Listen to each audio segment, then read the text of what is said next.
Okay. Okay, I've got it started now. Okay. You can go ahead and turn it off, or you can go ahead and pause it. I just want to make sure you could. Good afternoon. Welcome, everybody. I think we're just about ready to get started today. My name is Elizabeth Sabella, and I would like to welcome you all.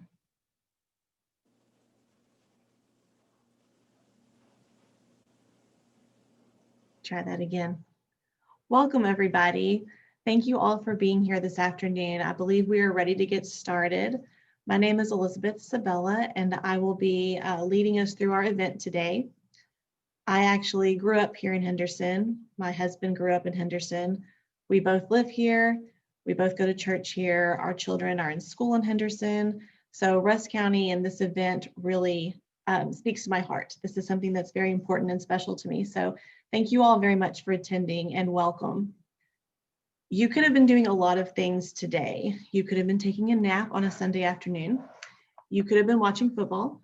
You could have been outside enjoying the gorgeous weather we are having today, but you made a choice to step towards children in need, and we thank you for taking that step. This event actually began as an idea for an in-person evening, including a dinner, entertainment, and walking from booth to booth, meeting the presenters that are here today. COVID forced us to shift our expectations, and while initially that was very disheartening, we have come to find out in the past few months that virtual interaction can actually help a lot of people engage that may have had trouble engaging beforehand or engaging in person. So thank you for branching into this new territory with us and not allowing all the barriers that have come our way to stop you from standing in the gap for children and families in need. On that note, I do want to share a few expectations with you about today's event. You as a participant are currently not visible and you are muted. That's to help everything flow smoothly so you don't have to worry about it. However, we do hope that you take advantage of our chat box throughout the event. We're going to try and keep an eye on that, monitor the questions and comments that come our way, and to respond throughout the event. So please feel free to use that. You will also get the opportunity at the end of today's presentation for all the cameras and microphones to become live so we can do a live Q&A session. You will receive fair warning beforehand, no worries. So you can ensure your person and your background are prepared for public viewing. And of course, you're welcome to turn your camera right back off if you'd rather not. If there are any issues with today's technology, we ask for your forgiveness and for your patience. We have attempted to back up our backup plans, but things do happen and we will be flexible and we will get through our day. Of course, you are welcome to take a break at any time that you need it, but please know that we do have a scheduled break about halfway through our event in case you don't want to miss even a moment. I don't know how you may have ended up learning about this event. Maybe your church is one of the churches that shared our flyer and provided information during service. Maybe you came across our event on social media. Maybe you saw a yard sign and investigated what it was about. However you ended up here today, I have no doubt that this is exactly where you are meant to be. And our prayer is that you will hear, as you hear from all of our phenomenal presenters, your hearts pull toward a very specific ministry where you can make an impact. Each of our presenters that are here today works or volunteers in the world of child welfare. We all feel deeply and passionately about stepping in and wrapping around families in crisis and children affected by abuse and neglect. To help you really grasp the gravity of what that means, did you know that last year there were 47,691 children in foster care in the state of Texas? That is over 47,000 children who were abused and neglected. That's a really massive number and honestly leaves us feeling a little overwhelmed. But 81 of those children were in Rusk County. I think that we can take care of 81 children. 6,806 children are waiting to be adopted in the state of Texas. 20 of those children are here in Rusk County. Last year, there were only 11 foster homes open in Rusk County. That means that a vast majority of children who were removed from their homes in Rusk County had to be placed in different counties, possibly miles away from all they know. There are two ways that we can fix this problem. One is to license more foster and adoptive homes, which we hope is the calling some of you are answering today. But today is not just about increasing foster and adoptive homes. It's about supporting the foster and adoptive homes we already have here in Rusk County. As many as 60% of foster families quit after 1 year, due in large part to a lack of support. So while being a foster or adoptive home may not be your calling, There are so many other equally valuable works that need to be done. It truly takes every one of us to ensure our children are provided the best care possible. I want to take this moment to share with you some thoughts on this subject from a few familiar faces here in Rusk County.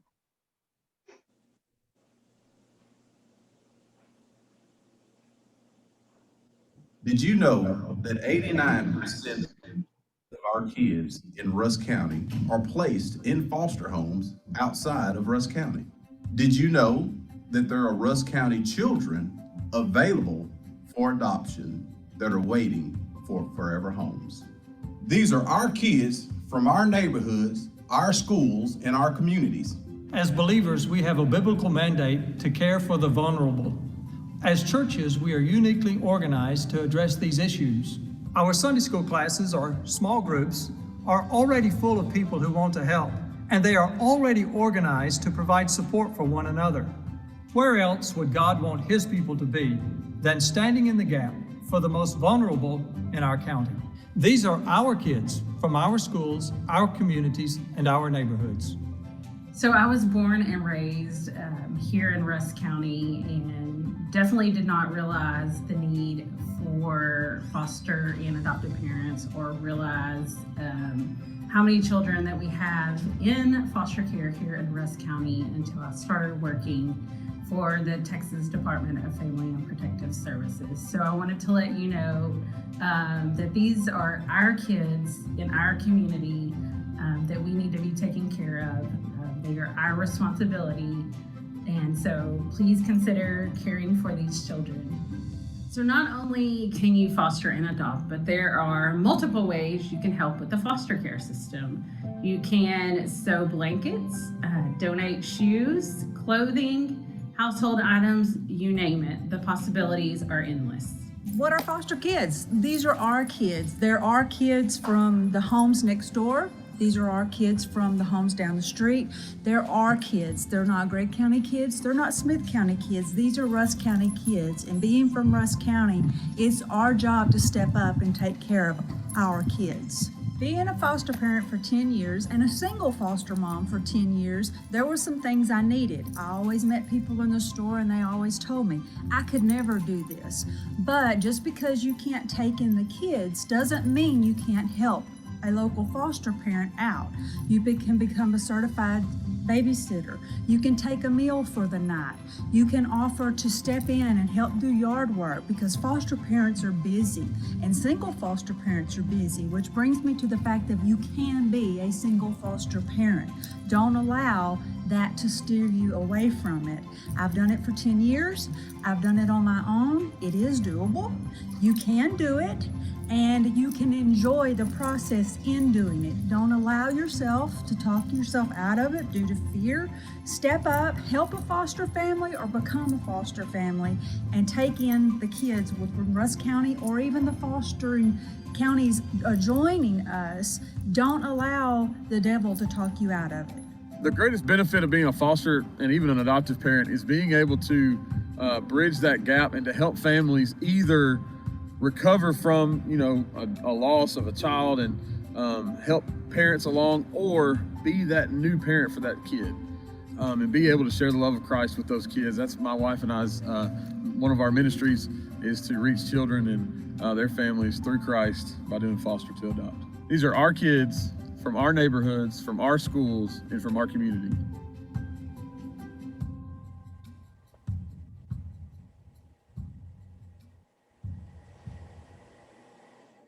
Awesome. So hopefully at this point, you're in agreement with us that it takes every set of hands to make the difference for our children. We've gotten to hear from several folks in our area that are doing some great work. And we have no doubt that the church is one of our great untapped resources that we need. We know that if we can gain even one foster home from every church in Texas, we no longer have to worry about abused and neglected children not having anywhere to go. We can get every child adopted into a forever home. And we can get every birth family that's struggling a connection to a support system to help guide and heal them. And I know that you're here because you're ready to stand in that gap. So the big question for today is how? What can you do? We've got one more awesome video that I want you to look at before we begin addressing precisely how we need each and every one of you.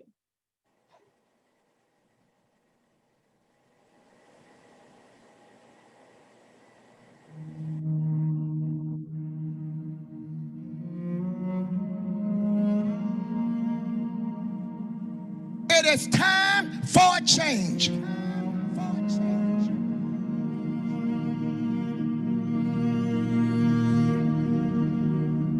Enough is enough.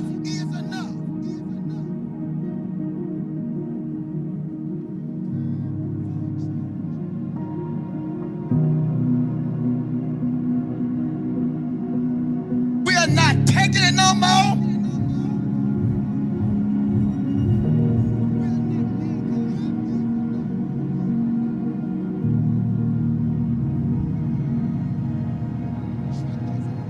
We have churches on every corner.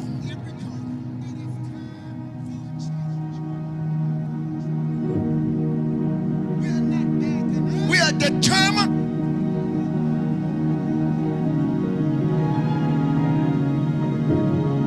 We are not backing up.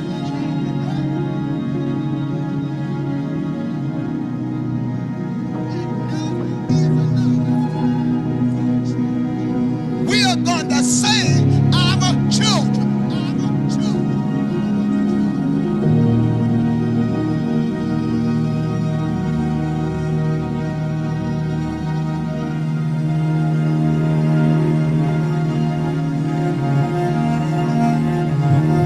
So today,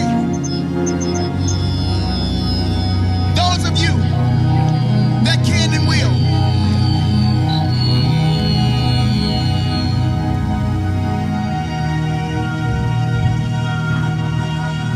why not carry out the legacy of Jesus and make a difference in the life of a child?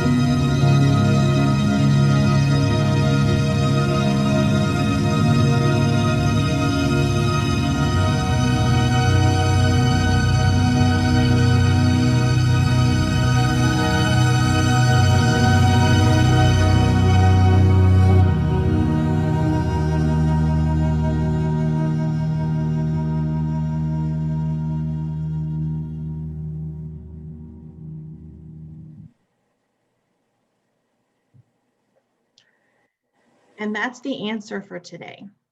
How can you help? Foster, adopt, support, serve, and give.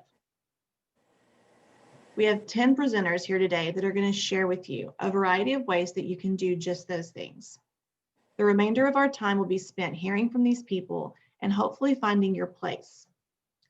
We divided our panelists into 3 groups, and you're going to get to hear from all 3. First, you're going to hear from our foster and adopt group. This group is going to consist of Brittany Rountree, Anna Thomas, Sharon Medford, and myself. Brittany Roundtree works for the Texas Department of Family and Protective Services, or CPS, as a foster home developer and recruiter. Her primary job is to recruit adoptive homes for children that are available for adoption. Brittany's worked for CPS for 10 years, and prior to that, she worked for a foster care agency in Tyler for another 2 years. Anna Thomas has been at Christian Homes and Family Services for just over 5 years. Christian Homes offers straight adoption, birth mother care, and foster to adopt. This agency tends to focus on basic level children, and most families tend to stay with children that are under the age of 10, and most want infants. They have opportunities for volunteers to help with getting items ready to take to foster families when they receive a new placement, prayer for families, organizing their supply closets, organizing meals for families, and other opportunities. She's also a foster adoptive mom herself. She has a 10-year-old that was adopted through private adoption and a 4-year-old adopted through foster care. Ms. Sharon Medford is here as our resident foster parent expert. She's been a foster parent for over 30 years and is also the president of the Region 4 Foster Parent Association. And myself, I work with Buckner Foster Care and Adoption as a home developer and case manager. I've been in child welfare for about 16 years, and at Buckner, with the child placing agency, I work to help license and recruit foster and adoptive homes. We care for children ages birth to 18, and we license foster homes, foster adopt homes, and kinship homes. We approve homes also through the Waiting Texas Children program, which is adoption out of foster care. Next, you'll hear from our presenters who offer a variety of wraparound services and support services to foster families, adoptive families, and families in crisis. This group consists of Shana Mulland, Tammy Truitt, Brooke Carter, and Rosemary Torres. Shana Mulland is the founder and current director of the Rusk County Legacy House. The Rusk County Legacy House is a place where foster, adoptive, and kinship families can come and shop for free for any item they may need for a child in their care. She's also an adoptive parent.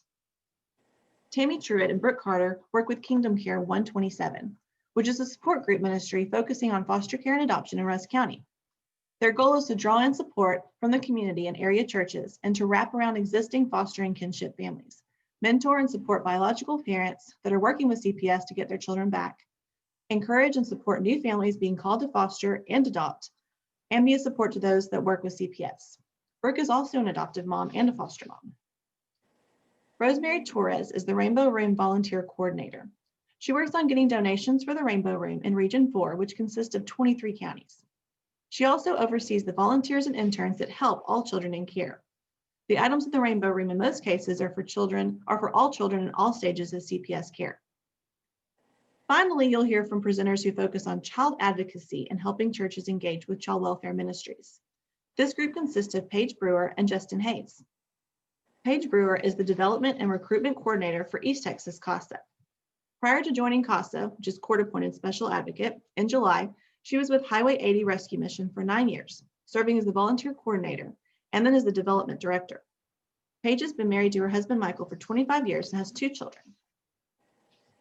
Justin Hayes, our final presenter, wrote his own intro and it's wonderful. He has been married for 20 years to an amazing wife and manager of many kids' schedules. He himself is a foster and adoptive dad with 6 total children, and he's the executive director of the Fostering Collective, where they recruit and shepherd Christ-centered families in East Texas to help children in foster care. Each of these people is a dedicated and knowledgeable, passionate child welfare advocate. I don't want to take any more time away from allowing them to share about what they do and how you can help. So without further ado, I'm going to introduce you to Miss Brittany Roundtree.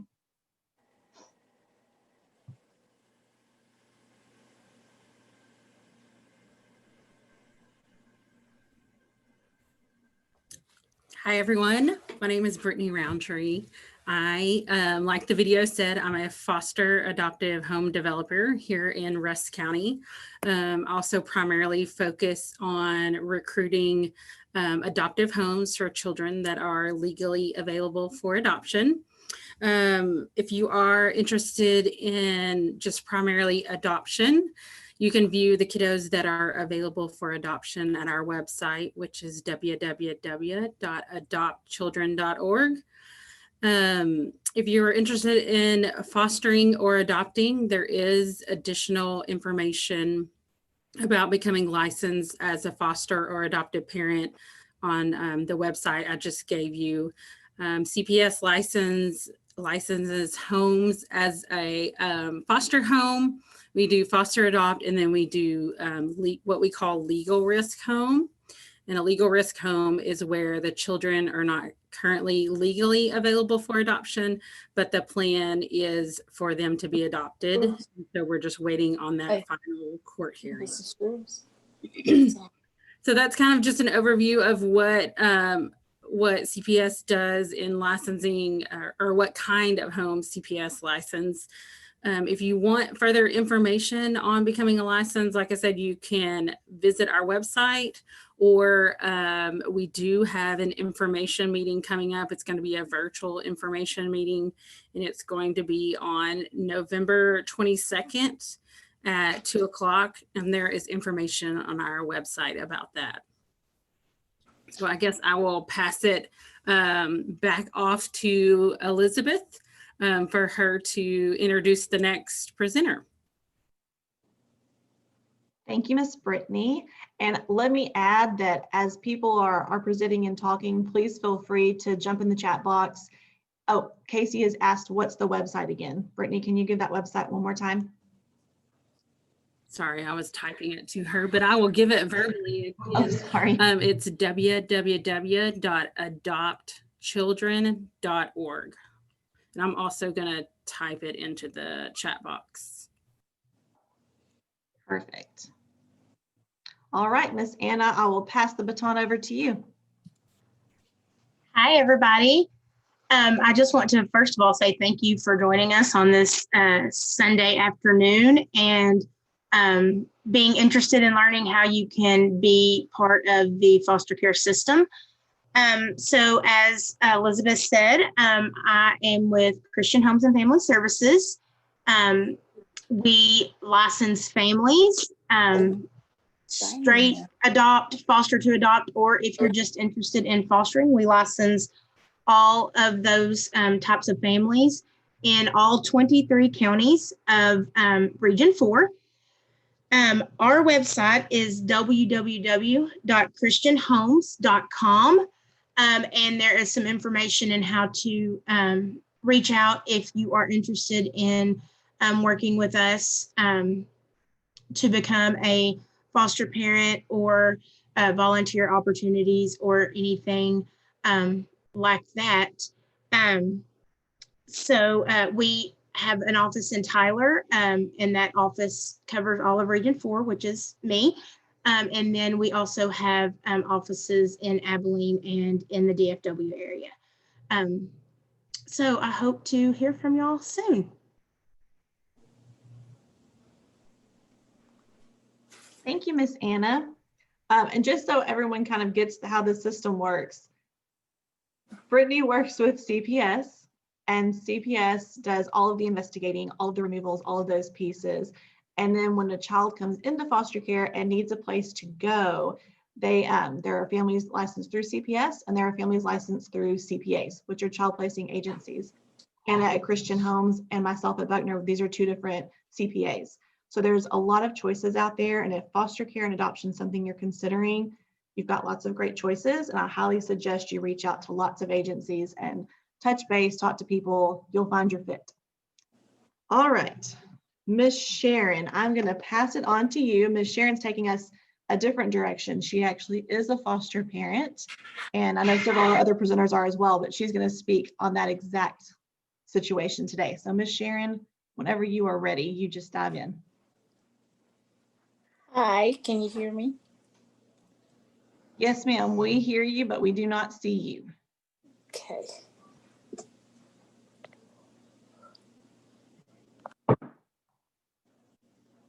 I don't know what's going on here. You're good. There may be a little camera at the bottom that you can click on it. They have a red slash through it. I'm sorry. It does have. You're fine. This is the flexible piece of technology we all promised we were going to be flexible on. All right.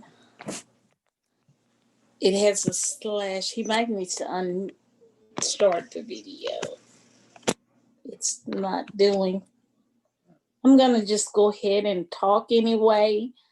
Yeah, that'd be great. It's not unmuting. I'm sorry. I don't know what's going on. That's okay. We want to hear from you. Hi, I'm Sharon Medford. I know you can't see me, but I've been a foster parent for 30 plus years with CPS. CPS has been my agent for 30 something years. I have enjoyed my enjoyment time in those 30 years of fostering. I have enjoyed fostering children from hard places. And also, I have adopted 4 children out of this CPS. So I enjoyed that as well. And also, I serve as the Region 4 Foster Parent Association. There are 21 counties, local association up under me that I serve that provide training for those foster parents to help transition through the difficult children that come into care, or any children that come into care. We make sure that they have the training that they need to help better serve the children. So that's what kind of I do. I have enjoyed my journey with the foster children. It's been amazing because my gift has always been to, I love children. So I just decided one day that I would see how I could have foster children, and it's been a journey. I've loved it. I enjoyed it for those 30 something years. Ms. Sharon, would you mind speaking for just a minute about the Foster Parent Association and what that is and what the role is? Well, Region 4, I am the president of the Foster Parent Association for Region 4. And what we do is we provide training for our foster parents. We also provide, we also are part of when CPS does the prior trainings like Brittany forestated, we have a trainer there. I'm one of the presenters there that comes to the pride meetings to help the foster parents better understand what's going to be taking place. And also we serve, I have 21 counties up under me, and we just make sure that they have the training and whatever they need to better help serve the children that comes into care. Awesome. Thank you, Ms. Sharon. Okay, I'm going to move us on, and I'm going to tell a little bit about what I do with Buckner, and then we're going to take a break. So if anybody's getting ready to step out for a minute, we're almost to our first break. So as I said earlier, my name is Elizabeth Sabella, and I work with Buckner Children and Family Services in Longview. I am a foster home developer and case manager there. So in that role, my job is to help recruit, train, and develop foster and adoptive homes. We have a huge need for foster homes in Rusk County. One of the reasons we're having this event is in an attempt to recruit that. We are in need of homes that will take sibling groups, older children, newborns, children with special needs. The foster homes we currently have are in need mainly of babysitting and respite care. So if you're looking for a space to support foster homes, if that's not your calling, but you'd like to be a support, that's a huge thing. Getting someone to watch your foster child is not a simple task. We take our job of protecting children very seriously, which means that not just anyone can babysit a foster child. There's some qualifications that you have to meet. I noticed in the chat box, Casey's asked, what do you have to do to become a babysitter? And I may hang on to that and let Justin speak to that in a minute, because the Fostering Collective actually has a babysitting trainer program that you can go through and get licensed to, or get approved to babysit for several different agencies, which is an awesome program. So we are going to answer that question and get to that briefly. It also means that if our foster homes need a break for a few days, we have to have another licensed foster home that's willing to help them out. So if it's more than a few days, we can't even have a babysitter. We have to have a licensed foster home. Several of our previous homes who don't foster anymore now provide meals to new foster homes or to a home that just may be struggling in some way. Sometimes our foster homes have just gone through some difficult behaviors or some difficult transitions, and having a dinner not to take care of is a really helpful thing. That feels like such a small detail, but it's really pretty huge in our families. We believe strongly that all healing comes through relationship. So getting directly involved and getting in the personal life and the messy lives of foster and adoptive families is really one of the best things you can offer, even if that's a friendship, and just being understanding of the behaviors that they're dealing with and the way they're parenting their children. Foster parents have often been trained to parent in a very different way than the way we may have parented our biological children. And so just having some knowledge and awareness and patience and compassion with those families that you come in contact with can go a long way.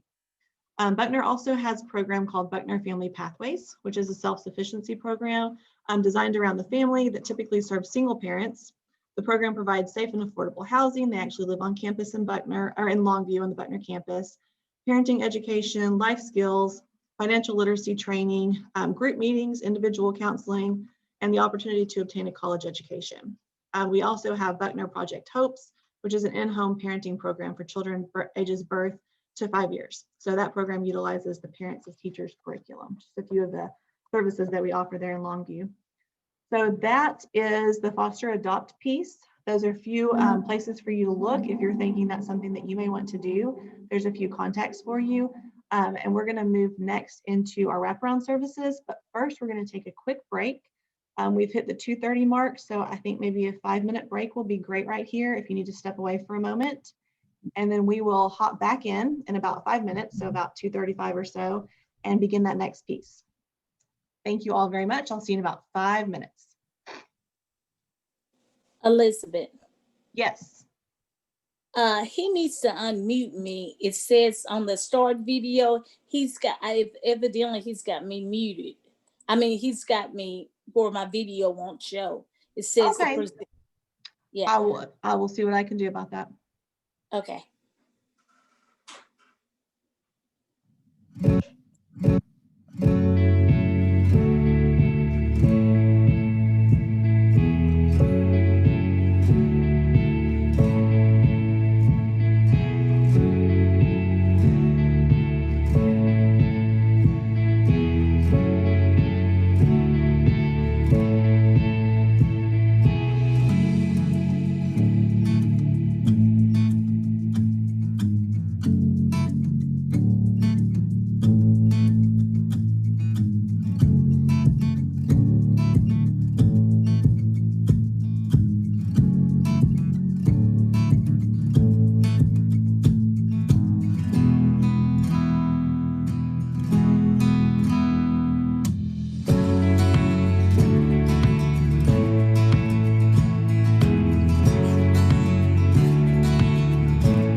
All right. Hope we gave everybody enough time to get a quick break. Welcome back.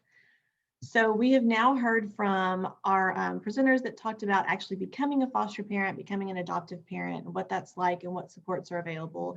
Now we're going to move into, if you're at this event because you're thinking, boy, I don't know if I'm called to actually become a foster parent or adoptive parent, but I'd really like to help. I'd like to do something to help those families.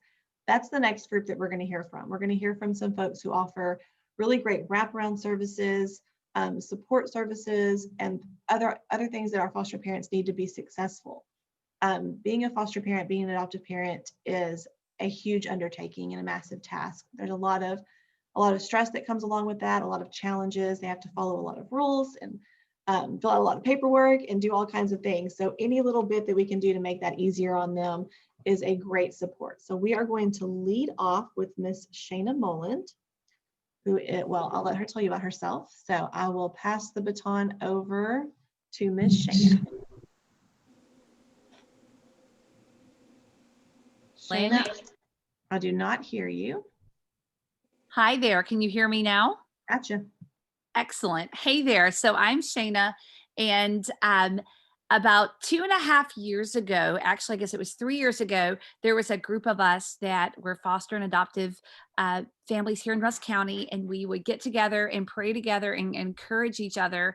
And the need that folks kept saying that they most would hope for here in Henderson in Rusk County was a place that foster families and kinship families could go and shop for items that they needed to care for the children placed with them. And so First Baptist Church was very generous and gave us a house. And it's located on 301 West Elk. And you're going to see some photos behind me as I speak. And so this is a house for foster families, kinship, and it's a kinship family regardless if they have CPS involvement or not, and adoptive families. This is the house they can come and shop in, and we have things for all the way from infants all the way up to teenagers. This room you're looking at now is our winter room, and there's clothing.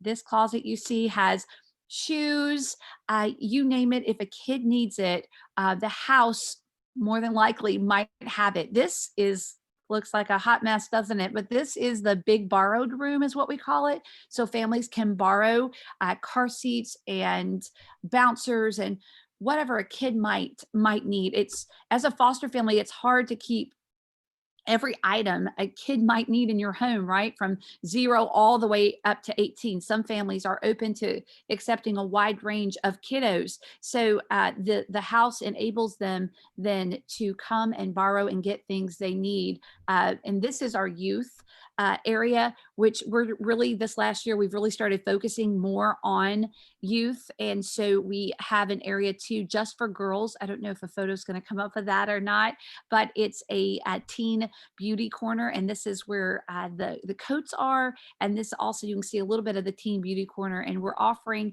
30-minute sessions that a foster mom or dad can sign their daughter, a foster or adoptive girl, up for. And then we have trained volunteers that love teenage girls and want to help them see their beauty, help them see their value. And they also get a free purse and some beauty items, but it's really about helping them realize how beautiful they are. So that's something new that we just started. And we're super excited about that. With COVID, we have changed a little bit of how we do things. We are an all volunteer ran organization, and more than half of our volunteers are current foster or adoptive families. And so we have had to shift a little bit of how we do things. And so we have become very much self-serve. So volunteers come in and they sort the clothes and have everything ready for the families. And most of our families just come in when it's convenient for them. And so we're not allowing kids in the house right now so that we can keep things very clean. I almost said sterile, not quite sterile, but we try to keep it as clean as possible. And the other thing that we started as kids were out of school, a lot of our kiddos are already very behind when it comes with academics. So we have over 100 items that families can borrow that can help kids in learning. So we're really happy about that we're able to have that support for families. Another thing that we have, and this is only for Rusk County families, is that we have weighted blankets. And so we have weighted blankets of all sizes. And we don't allow families to take those until the child is 3 years old, which is what's recommended. But they can have a weighted blanket, and as their kid gets bigger, they can trade it in and then keep the same cover if their kid's very attached to that texture and that image. But they can keep shifting to the next weight as their kid needs it. And that's something we offer to any Rusk County family that wants that for their foster or their adoptive child. So if you follow us on Facebook, and I will put that in the chat box, you can see what we need. So I won't go into that now. You can always reach out and ask us what are some items that we need. And then we have a private group that's only for those who are invited to shop at the house. And so you might see that it's Rusk County Legacy House shoppers, but we only allow people who are eligible to shop at the house to be in that group. So we really appreciate all the support the community has given us. And that one of those pictures, it showed the house, and you see there's a carport underneath it, and there's a closet that is left unlocked at all times, and folks can put donations there. We do ask that people understand what donations we accept, because again, we're all volunteers. And so we're not able to take in a large supply, especially right now. Many places here in Henderson are not accepting items at all. And so we're really trying to be good stewards of all of our volunteers' time, so that we're trying to communicate very clearly what we can accept and what we can't accept. So just reach out to us, and thank you for giving your afternoon to learn more about how you can support foster families. Shana, you mentioned the program y'all are working on with teenage girls and some of the beauty things there. And you mentioned volunteers that love to work with teenagers. Is that something that you're still looking for? If there's someone on this meeting today that says, oh, I'd like to be a part of that, could they reach out to you about what it takes to become a volunteer and get trained to do that? Oh, I can't hear you again. It takes There you a are. You're couple good of now. Sorry. seconds. Yes, absolutely.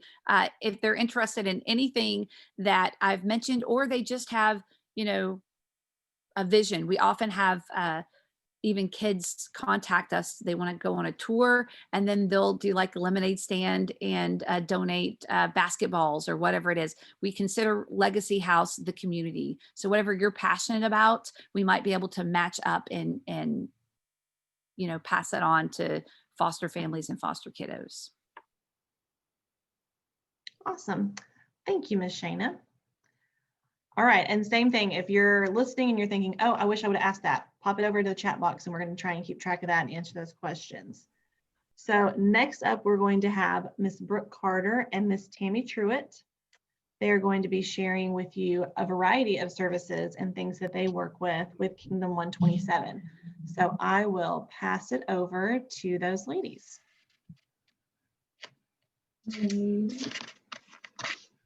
Hey there, can you see us? Okay. I'm Tammy, and that's Brooke. Hi. And Brooke's going to explain a little bit more about Kingdom Care for us, Kingdom Care 127.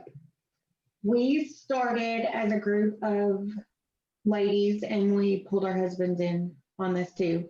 But we wanted to help fill the gap of whatever agencies that are out there and supporting whatever they're not picking up. At the time, our biggest thing is the cottage. We have a cottage out towards Turnertown that CPS gets to use instead of having to sleep at the office. If they have a child that they do not have placement for, they have to spend the night at the office. So we have the cottage. We can sleep up to 10 kids. There's some of our bunk beds and some of our rooms that we have. It has a full bathroom and a full kitchen. We just got a donation to replace the roof, so we're very excited about that. We're looking for donations to finish out the laundry room.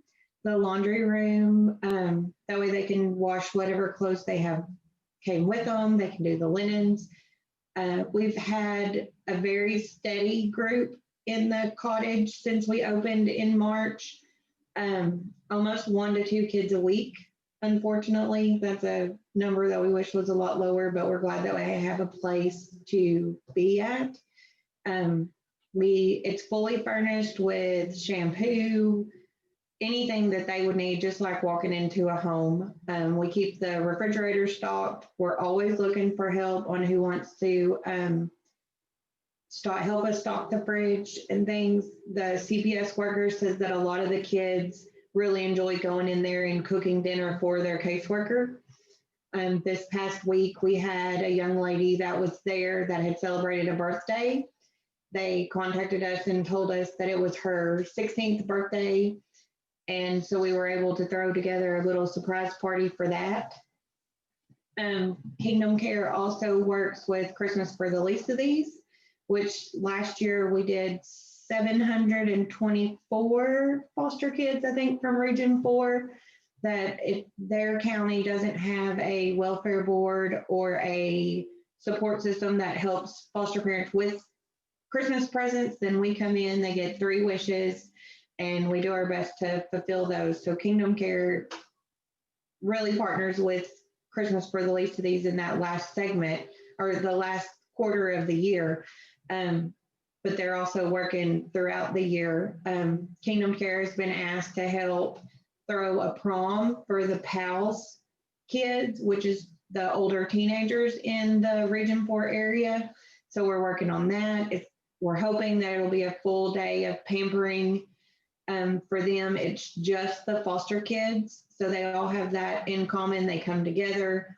They can share experiences or feelings with each other that kids at school, if they're not in that same boat, they don't understand those feelings or whatever they may be going through.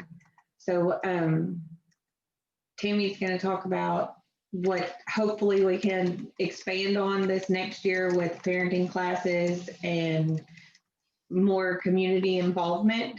If you want to get in touch with us, we have a Kingdom Care 127 Facebook page. We're always looking for help to pay the utility bills out at the cottage. It's not very much, but we will help take the help.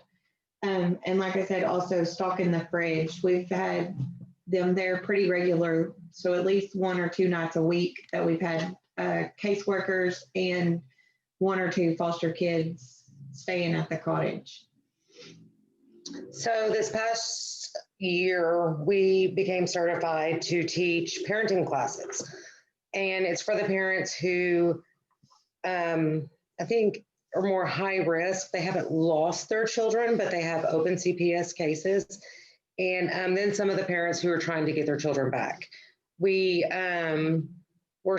a 6 weeks course, and we were doing it, and then Corona hit, and so we kind of had to stop, and we don't want to start it over the holidays because we want everybody to be present for 6 weeks. So with that, we need mentors and people who will come in and participate in the class. The kids that they have with them will come, and they'll have their own little class, while the parents are having a class.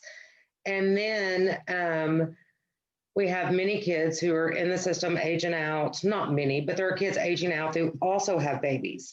And so we want to start a mentorship program for them because, as a new parent yourself, you have lots of questions, you need someone to turn to, and they also need that support. They need that support as a new parent so that, statistically, if you're in the system, your child will be in the system. So we want to help break that cycle. That's our goal. So in January, we're starting the new parenting classes, and they are approved by the Rusk County judge. He said, all that's good.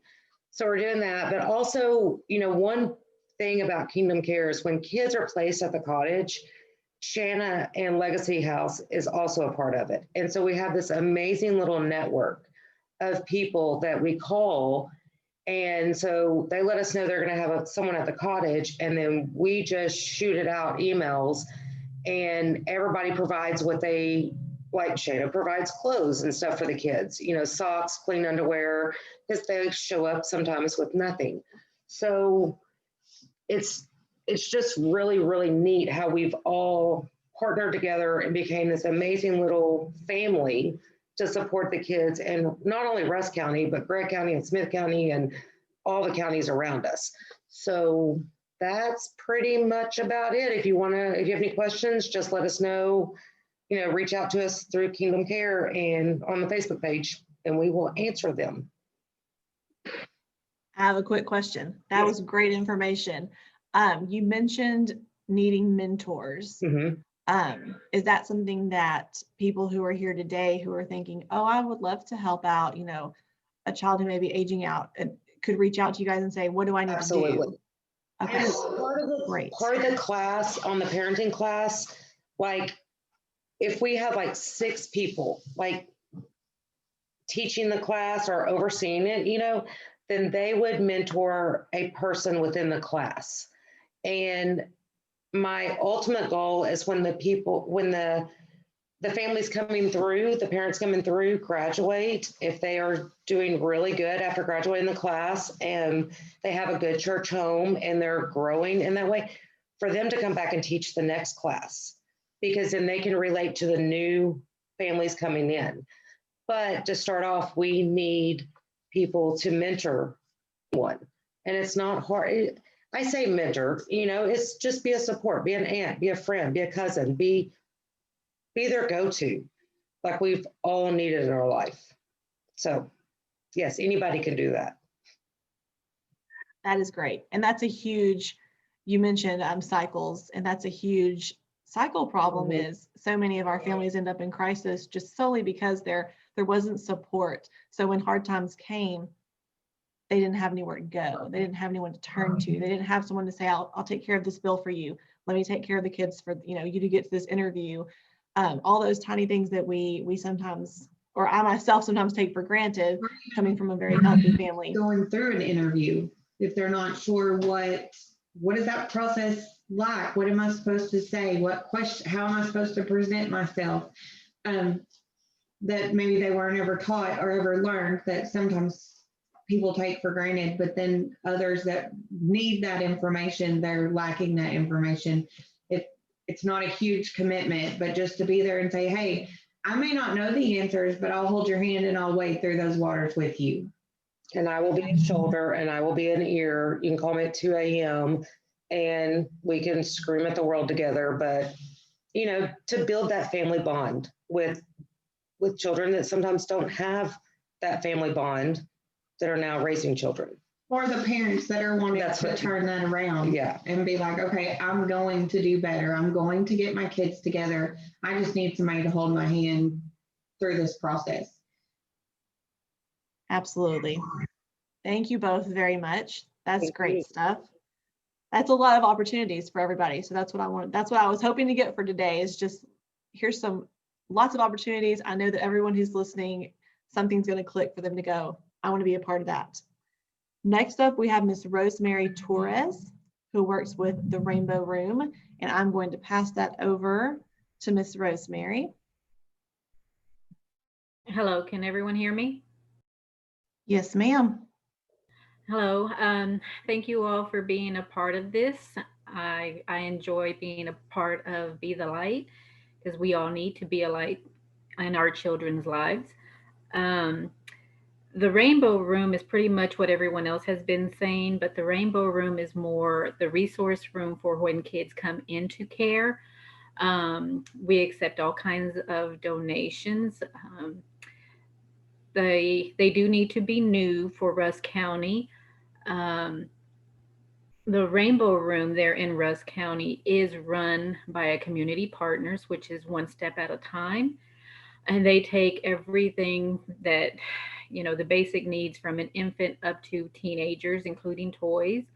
Just because when kids are removed from their home, they are scared. And, you know, a simple toy would be, you know, make their day and maybe feel them a little bit more comfortable. So the resources in the Rainbow Room are always needed. I also oversee the volunteers and the interns in the Rainbow Room, or volunteers that would like to help out with birthday bashes or any kind of event. Like this month is National Adoption Day. And if we were outside of COVID time, we would be hosting all kinds of events, for adoptions. We also need volunteers to help out with Christmas, which will be coming up. But like I said, COVID has kind of put a damper on things, so everything's going to be done online this year. But we are always looking for interns and volunteers. But I also work closely with the child welfare boards. So if there's something that's needed for a specific item for a child, I can work with the child welfare boards to see that that need is met, so long as there is a reason and not just because the child demands it. But we do try to meet the children's needs that are in care.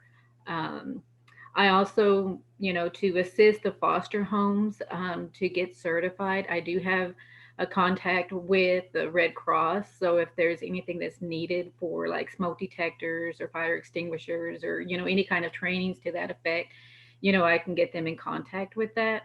So, I do a little bit of everything. I'm kind of like behind the scenes of everything, but I'm here to assist as much as I can with whatever is needed to help the foster homes or the children in care or the child welfare board or the workers. So whatever is needed, I try to assist in that to that extent. Awesome. That's a lot of jobs you've got going over there, Miss Rosemary. I wanted to touch on the birthday bash just briefly. Is that something like if a volunteer said, "Oh, I would love to help throw a birthday party," like they could get a theme, like this little, this child loves unicorns, and could like provide supplies and things, and like how does that work with the birthday? Well, outside of COVID, like I said, we were trying to hold a birthday bash every 3 months for the kids that have a birthday in those 3 months, and we just try to do a big group thing, and we would work with the churches to see if we could host it there, maybe at a park, just try to get a lot of community partners, a lot of businesses to kind of contribute, and maybe some of the blow up houses, so that way the kids can kind of just enjoy themselves, kind of like a air U jump type of thing that they could do outdoors. Yeah. So there's a lot of ways that you can party. Yes, we try to do, we try to get bakeries to donate a big, huge cake, just finger foods, anything that anybody can kind of help, just to, the kids can get to enjoy themselves. That's really cool. Thank you so much for sharing. All right, that wraps up our wraparound support service piece. We're going to move into kind of that next type of support. We're going to let Justin's going to speak a little bit about church involvement and how the church can engage. And then we're going to hear from Paige Brewer with CASA, who's going to speak about advocacy. So we're going to start with Paige, and we're going to go ahead and let her take over for our next section. And then we will let Justin wrap us up our small group piece of this, and we'll be towards the end of our day. So Miss Paige, whenever you are ready. Hello, I'm having a little bit of computer issues, so I'm not sure you can see me, but hopefully you can hear me. We do hear you. We do not see you. Okay, I apologize for that. So I am Paige Brewer. I'm with East Texas CASA. Our office is located in Longview. However, we serve Upshur, Gregg, and Rusk County out of our office. And so I just want to say thank you to everyone for being here today. It's been very enlightening for me to get to hear from just the different resources. Even though I'm living and breathing this every day, it's just nice to kind of be refreshed about the different resources, because I think we're all looking for those resources. We all get asked about those things. And so thank you to everyone for participating. But so for those of you that say, what is CASA? What does that stand for? East Texas CASA is Court Appointed Special Advocates. And simply what that means is our volunteers are trained citizens who are appointed by a judge to represent the best interests of a child in the court system. And so our volunteers will assist with things such as, well, let's kind of backtrack just a little. So once a child is removed from the home and placed in either a foster care home or in a kinship placement, our judges will appoint a CASA to that case. Then the CASA volunteer will meet with the child to learn more about them. Sometimes it's a child, sometimes it's a sibling group, just depending on the needs. So once they are able to meet with them, which COVID has interrupted that just a bit, like everyone else in March, things got shut down. So our volunteers were not able to go to the homes or go to schools and go to the different places that they would actually have interactions with the different people involved. But we have recently started doing that again in July, August, and we're doing that safely. We're still doing a lot of Zoom things, but we're also trying to get our volunteers to meet like in parks or outside areas so that we can still accommodate and be respectful of those guidelines and keep everyone safe. So once the volunteer sets up meetings, there's a certain amount of time they're supposed to spend with their child or sibling group each month. They will really just kind of communicate with everyone involved with the case. And that might be they're talking to the doctor, they're talking to the foster parents, the biological family, they're talking with the CPS worker, they're talking with the teachers. They're just trying to gather as much information as they can so that they can make the best recommendations for the child's best interest. And so they will also go to the court hearings and they will present their recommendations. Our volunteers also write court reports, but we provide lots of training. That can be a scary thing sometimes, but that's why we do a pretty intense training. And our volunteer supervisors are with our advocates the entire way. So they will stay with this child or sibling group for a year. That's kind of the commitment that we ask our volunteers to make. And I will tell you, coming from another organization, you know, volunteering, this is the time of year when everyone wants to do that. But what I've heard over, you know, my experience is that people that volunteer, they really want to have that close connection. And I will tell you, that's the beauty of being a CASA, is you really get to see the child from the beginning all the way to the end. And you get to develop that personal relationship. And a lot of times our CASAs are the only consistent thing in these children's lives. So they play a pretty important role. So, you know, volunteers, we are definitely lacking in all of our counties, but especially Rusk County. Rusk County, we only have currently right now 21 volunteers. So we are not serving every child that we need to serve. So we offer an extensive training. You do have to be 21 years of age to be a CASA. We do a brief background check. We have training so that you know exactly what to expect as far as the legal system, as far as the requirements to follow the child. And, you know, just being able to see the whole picture and again, make the best recommendations for the child's best interest. We have lots of people who say, oh, well, I don't have time. You do. That's the beauty of this, is you can really do it kind of on your own schedule. We have lots of professionals. We have doctors, lawyers, teachers. We have retired volunteers. We have couples, we have mom and daughter teams.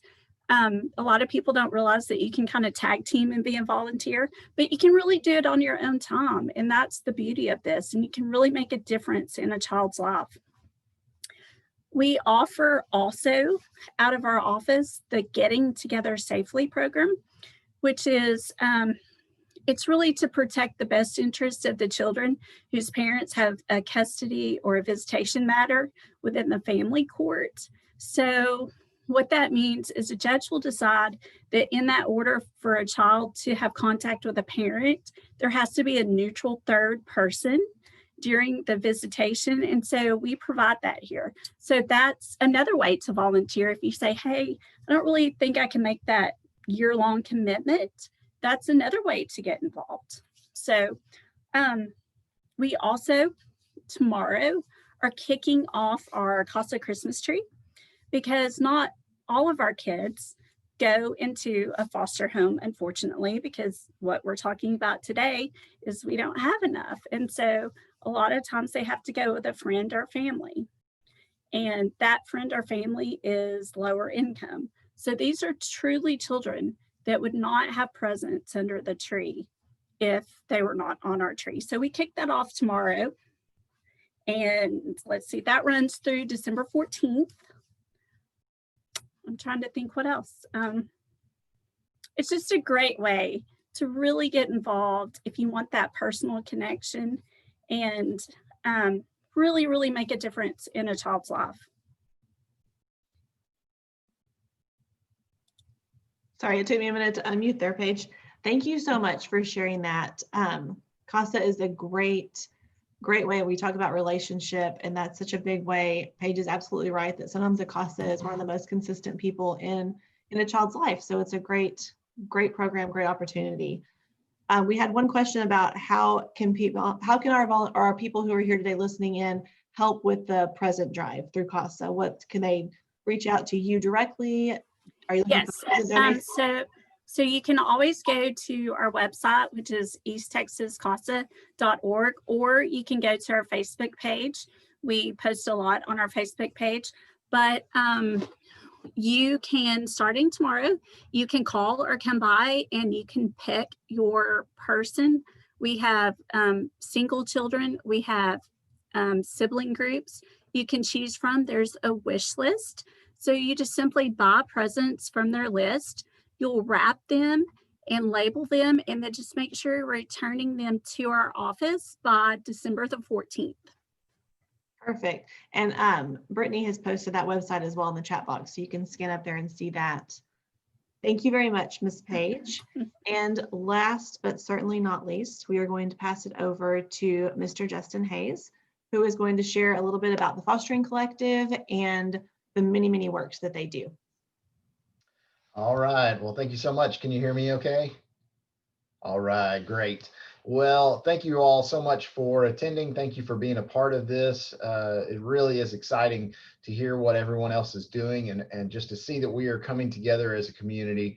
And really, I have the joy of working with the Fostering Collective, and we exist to recruit and shepherd Christ-centered families in East Texas to help children in foster care. But a lot of what we do too is just try to bring people together, and whether that's agencies or churches or organizations. And so we are excited to be able to work with others and just fill in the gaps.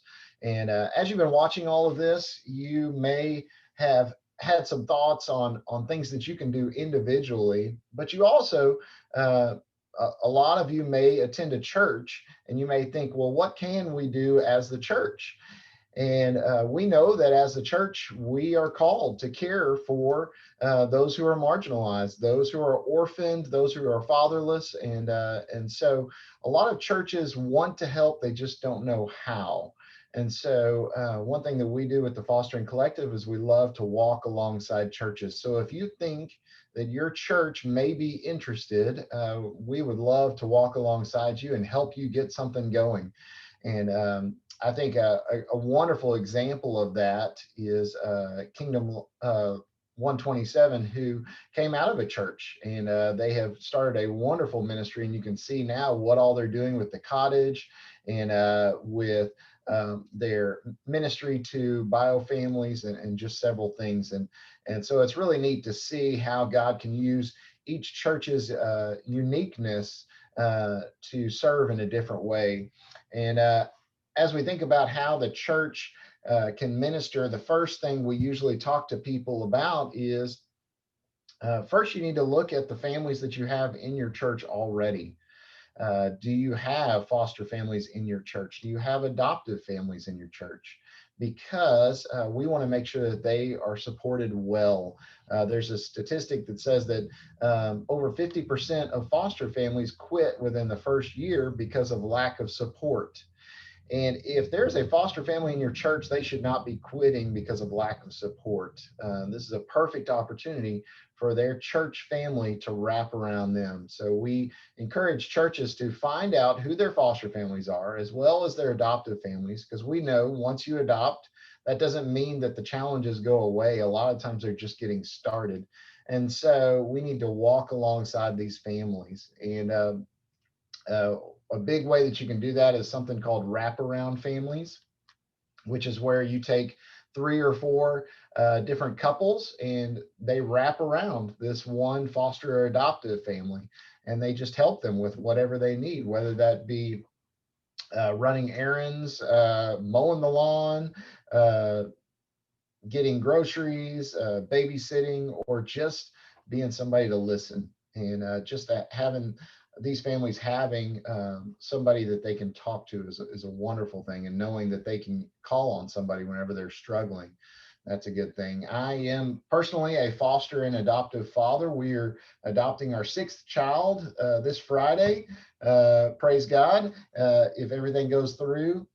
And I will be the first to tell you that things go well with our family until one little thing happens, and then all of a sudden the wheels fall off. And it's very easy for the wheels to fall off. And whenever that happens, we rely very heavily on our support base, which is our wraparound families. And we have several families that have wrapped around us, and we are so thankful for that. And they're all from our church. And so that's a wonderful thing. And so as a church, we also encourage churches to get trauma informed. You know, if you have some families in your church where they start bringing their foster children to church, and some of these foster children have behavior problems, the last thing you want to do is have to tell this family, I'm sorry, you can't bring your kids back because we can't handle them. And so we want to help inform your children's ministry. We want to help inform your youth ministry, help them to learn how to deal with kids that are coming out of trauma. Because the truth is that foster care is not the only place that kids get trauma. So many of our children have had some kind of trauma in their lives, whether it's just divorced parents or whether it's moving. We've all experienced different kinds of trauma. And so we want to help churches develop something to where they can handle these children that are coming out of trauma. We can also take it to the next steps and help churches just form more of a ministry that they can do and plan events and things like that. But we would love to walk alongside you if that's something that you think that maybe your church would like to do. And a lot of people think, well, my pastor hasn't mentioned it, or whatever minister. The truth is that all of them are too busy already. What they love more than anything else is for a member of their church to come to them and say, hey, I feel like there's a need, and I feel like our church needs this. And I'm not asking you to do anything. I will take this on. I will lead this, or I will get a group together to lead this. And so if you feel like that may be something that God's calling you to do, I'd love to talk to you about it. I see that Brittany just put our website, which is thefosteringcollective.org. And we just love to walk with churches in that way. And just to expand that just a little bit, if you are sitting here right now and you've heard all of this and you're like, I still have no idea where to start. That's one thing that our ministry loves to do, is to walk with couples, walk with individuals whether you're interested in foster adoption or supporting or advocacy, and we can help you find your fit. And then what we'll do is we'll end up sending you to some of these other organizations once you find the right fit for you. And so our website even has 12 different agencies on it, including Buckner, including DFPS, including Christian Homes, where you can get all of their information, but we can help point you in that direction. And one other thing, just to kind of bring it all together, is there was a mention of babysitting. And if a child is in foster care and then the foster parents are taking care of that child, they can't just call on any babysitter to watch that child. You have to have a certified babysitter. And so each agency has its own certification process to certify a babysitter. Well, in our Sunday school class, we have 3 different couples that are fostering with 3 different agencies. And so if somebody wanted to help all 3 of our families, they used to have to go through 3 different certifications. But we have put all those together. Each of these agencies have agreed on one certification process. And so you can now get certified to babysit for 12 different agencies in one training. And Brittany Rountree, who you heard from, Anna Thomas, they actually help to lead those trainings, but they will certify you for all of these agencies. And so they put that in the chat as well, where you can sign up for the next babysitter training, which is going to be January 14th. That one will be in Tyler. And then we are planning another babysitter training, hopefully in February, that will be in Longview. So whether you feel like you're a little closer to Tyler or Longview, you can pick one of those. And we have had one in Henderson at First Baptist Henderson last year, and we kind of just picked different places to have these at different times of the year. So I hope that that is all helpful to you, and just excited to see where God leads each one of you just to fulfill his calling. Thank you. Thank you so much, Justin. That is helpful information. I feel like you brought it full circle with starting at the church level, and let's go from there. Awesome. I was amening when you said, a pastor's just waiting for you to say, let me do this. Let me step in and do this. So true. It is so true. So this is definitely something any person can do. As you've heard today, you've got people all over the place that would just be thrilled to help guide you and walk you through that. As we're closing up, we're going to have a few minutes here and just another couple of seconds where we're going to have a chance to get everybody visible and off mute so we can have an actual live Q&A if you have some other comments you'd like to make. While we're working on that, I do want to thank you all so much for being here. There's been a lot of time, a lot of energy, a lot of prayer that went into making this event come together. And it really is our intense hope that you have heard something today that spoke to your heart.